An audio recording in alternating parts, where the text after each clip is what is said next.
जय गुरुदेव। आज ज्ञानवर्धक बातों में एक बहुत ही अलग अद्भुत प्रश्न आया है। कहते हैं गुरुजी आप पंचबली की बात करते हो, हमारे घर में बरसों से हमारी दादी परदादी सबके समय से एक ऐसी प्रथा चली थी, पवन जी ने बताया है कि पहली रोटी जो घर में बनती है वो हमेशा गाय को देनी चाहिए।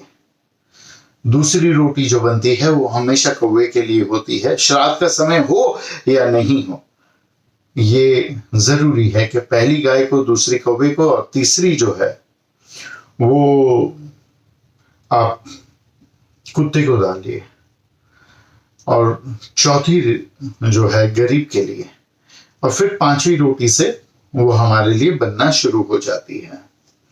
तो जो आप बता रहे हैं वो बात सही है और वो हमने अनुभव किया है कि ऐसा हमारे घर में हमने देखा है। लेकिन कुछ वर्षों से जब से बेटे की शादी हो गई है और बहू आई है, तब से बहू भी काम करती है, बेटा भी काम करता है और पत्नी रही नहीं है दुर्भाग्यवश। और मैं स्वास्थ्य से इतना कमजोर हूं कि कहीं आ जा सकता नहीं हूं, तो कौन कुत्ते को, गाय को, कौवे को डालने जाए रोटी। इस वजह से अभी ये प्रथा बंद कर दी गई है। लगभग सभी घरों में अभी ये प्रथा बंद हो गई है।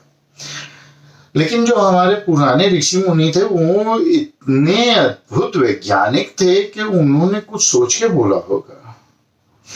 ये तो मैंने आपको बोल दिया कि गाय, कुत्ता, कौवा ये तीनों हम पे निर्भर है, गरीब भी हम पे निर्भर है। ये चार जीव तभी भोजन कर पाएंगे जब हम उनकी सहायता करेंगे, हम उनकी मदद करेंगे। अगर हम उनकी सहायता, हम उनकी मदद नहीं करेंगे तो वो भूखे रह जाएंगे। तो उसका पाप भी हमारे सर पे है कि जो हम पे निर्भर है वो भूखे रह गए। कौवे, गाय और कुत्ते तो बेचारे कचरे के डिब्बे से खा लेते हैं।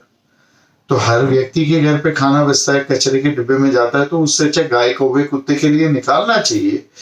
अब इसके दुष्परिणाम ये है कि गाय गलत वस्तुएं खाती है और फिर उसका दूध हमारे घर पे आता है। और एक दुष्परिणाम है। दुष्परिणाम ये है कि आप देखो अपने घर पे क्या हो रहा है। सभी काम करते हैं, सभी के पास कुछ समय नहीं है गाय, कौवे, कुत्ते के लिए ये रोटी डालने का और गरीब के लिए रोटी डालने का। लेकिन चारों रोटी बना के जो आपके घर पे लोग काम करने आते हैं या जो नीचे वॉचमैन होते हैं, उनको तो पहली 4 रोटी आप दे सकते हो, उतना आप करिए। अब उसके दुष्प्रभाव क्या हो रहे वो मैं आपको बता रहा हूं। थोड़ी सी हंसने लायक बात है लेकिन ये बात पक्की है, आप देख लीजिए। सुबह सबको जल्दी काम जाना होता है, तो जो कुक आती है या जो माता जी, आपके घर की बहू, बेटी, माँ जो रोटी बनाती है, सबसे पहले जल्दी जल्दी में चलो पति को दे देती है पहली रोटी, कि पति भोजन करके टिफिन लेके अपना ऑफिस पे निकल जाए। तो पहली रोटी जो गाय की थी वो किसने खा ली? पति ने खा ली। तो पति का हाल क्या है आजकल? गाय जैसा ही हो गया है। दूध देते रहता है, पिसते रहता है, घूमते रहता है। जीवन में करना क्या है उसको पता नहीं है। बस शादी की है, कमाना है, घर बनाना है, पैसे इकट्ठा करने हैं, बच्चों के लिए छोड़ के जाना है। गाय की तरह पिसते रहता है मनुष्य जाति के लिए, अपने परिवार के लिए, सबके लिए। तो ये पहली रोटी का असर हो गया कि जीवन का सार चला गया है पुरुष के जीवन से। ये पहली रोटी अगर गाय को दी होती तो मनुष्य सिर्फ कमाना, खाना, बच्चे पैदा करना, मर जाना, बच्चों के लिए कुछ थोड़ी बहुत संपत्ति रखे, इसके अलावा कुछ आगे की भी सोचता, कुछ नए संशोधन करता। आज नए इन्वेंशन के नाम पे सिर्फ और सिर्फ एक ही कंपनी दुनिया में कमा रही है, माइक्रोसॉफ्ट। हर साल 2G के बाद 3G, 3G के बाद 4G, 4G के बाद 5G। लैपटॉप पुराने हो गए, अब नए लो। ये तो 3G था, अभी 5G आ गया, 4G आ गया, 4G लैपटॉप लो, फिर फोन, नए फोन आ रहे। वो एक ही हम विज्ञान की ओर बढ़ रहे हैं। किस प्रकार से जीवन में बिना केमिकल का हम भोजन खाएं, इसकी सारी टेक्नोलॉजी, सारी रिसर्च हमने बंद कर दी है। किस प्रकार से ये जो पॉपुलेशन बढ़ रही है या उसको काबू में लाए या उनके लिए कुछ सुविधा बनाए, वो सब बंद हो गया है। कैसे बीमारी से दूर हो, मानसिक तनाव। हमारे हिंदुस्तान में किसी ने सुना नहीं था कि डिप्रेशन, इतने सारे साइकेट्रिस्ट, अभी सब जगह साइकेट्रिस्ट जरूरी हो गए। डिप्रेशन बहुत सबको आ रहा है। विदेश में तो, अमेरिका में तो आप जाओ तो सबके अपॉइंटमेंट रहते ही है साइकेट्रिस्ट के साथ, मनोवैज्ञानिकों के साथ कुछ ना कुछ झंझट चलते रहती है। अभी हिंदुस्तान में शुरू हो गया है ये नाटक, जहां मंत्र है, ध्यान है, सब कुछ है। जिन दुनिया को हमने ये सब दिया और हम डिप्रेशन में जा सकते हैं, ये तो अजीब बात है। तो ये पहली गाय की रोटी खाने की वजह से हर मनुष्य इस स्थिति में आ रहा है। दूसरी रोटी जो है कौवे की, वो बच्चों की टिफिन में भर दी जाती है। जल्दी जल्दी दोपहर की स्कूल है, भागो भागो टिफिन भरो, बस आ गई, पकड़ो।